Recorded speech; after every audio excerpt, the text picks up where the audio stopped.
25 কোটি টাকার ক্রিকেটার কিন্তু দলের বোঝা। কেকেআরের ড্রেসিং রুমে কি সত্যি জমছে অসন্তোষ, নাকি এটা একটা বড় ভুল সিদ্ধান্তের ফল? ক্যামেরন গ্রিন, যাকে ভেবে আনা হয়েছিল ভবিষ্যতের সুপারস্টার, তিনি এখন দলের সবচেয়ে বড় সমস্যা।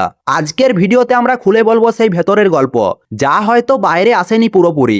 আইপিএল মানেই চাপ, পারফরম্যান্স আর কোটি টাকার লড়াই, কিন্তু যখন 25 কোটি টাকার একজন প্লেয়ার বারবার ব্যর্থ হন, তখন প্রশ্ন উঠতেই পারে, তিনি কি সত্যি এই দামের যোগ্য?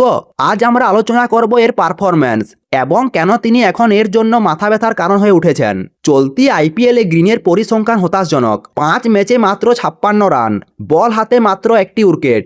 একজন অলরাউন্ডার হিসেবে যাকে আনা হয়েছিল ম্যাচ ঘোরানোর জন্য, তিনি এখন ম্যাচেই প্রভাব ফেলতে পারছেন না। এটা শুধু খারাপ ফর্ম নয়, এটা একটা বড় সমস্যার ইঙ্গিত। খোলাখুলি কেউ কিছু না বললেও দলের ভেতর অসন্তোষ যে বাড়ছে তা স্পষ্ট।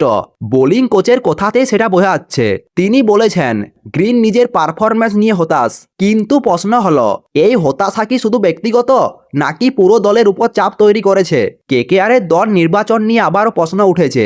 দলের সিওর সিদ্ধান্তেই দলে আনা হয়েছিল গ্রিনকে, আর সেই সিদ্ধান্ত নিয়ে চলছে এখন সমালোচনা। মজার বিষয় হলো এর আগে টিম ম্যানেজমেন্ট বড় বড় ক্রিকেটারদের ছেড়ে দিয়েছে। তাহলে কি কেকেআর আবারও একই ভুল করলো? গ্রিনকে আনা হয়েছিল রাসেলের উত্তরসূচি হিসেবে, কিন্তু বাস্তব কি?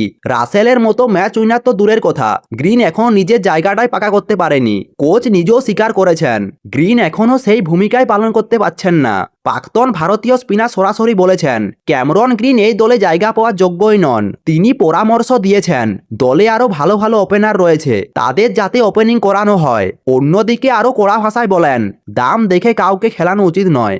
এটা কি আসল সমস্যা? দামের চাপেই কি খেলছেন গ্রিন? কেকেআরের অধিনায়ক সরাসরি নাম না বললেও স্পষ্ট বুঝিয়ে দিয়েছেন দলে পরিবর্তন আসতে পারে। তিনি বলেছেন আমাদের প্রথম একাদশ নিয়ে ভাবতে হবে। এই কথার মানে কি গ্রিন কি বাদ পড়ার মুখে?